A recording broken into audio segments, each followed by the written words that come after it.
Is our text, Psalm 63.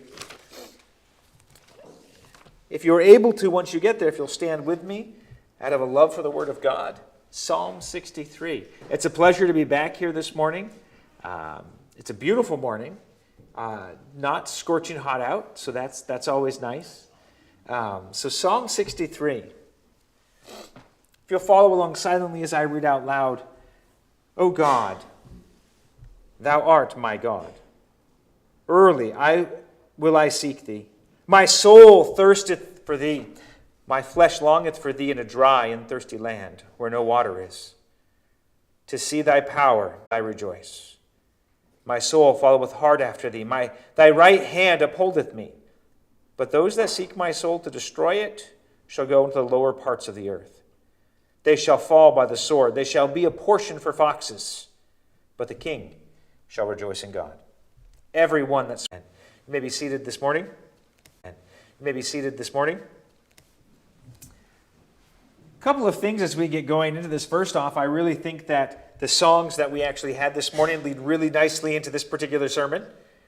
Do we have an anchor, especially in those times of trial, in those times of much evenly divided? One reason why they argue that it's written when he was with Absalom is this reference at the last verse. But the king shall rejoice in God. And the reference then is to himself, that he will rejoice because he is the king. And his enemies will be silenced.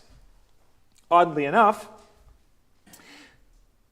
other scholars say that this verse is just referring to the fact that he's already been anointed by Samuel to be king. And he realizes one day he will be. I will say this, it doesn't really matter which of those two events it is. What matters is what he was going through at the time.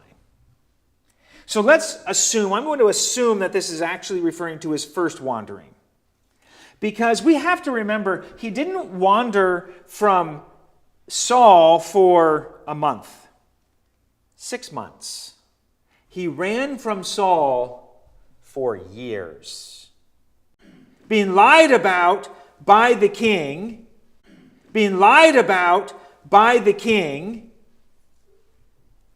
being hounded down like an outlaw by the king. Oh, and let's not forget, this is his father-in-law. I mean, you talk about family relation problems. A little bit later, he's hunting him down again. And this time, David and Abishai go literally into the camp.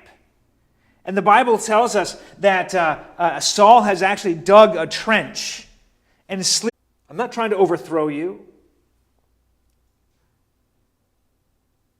For 20 years, he's hiding from Saul. Now slowly do we go to God. I am going to be blunt. I have a tendency to rely first upon my own strength, my own wisdom, my own mind, my own intelligence, Now, there's a few things that are important here to recognize. Now, remember, this is being written when David is literally living out in the desert regions, right? He's out in the wilderness of Judea.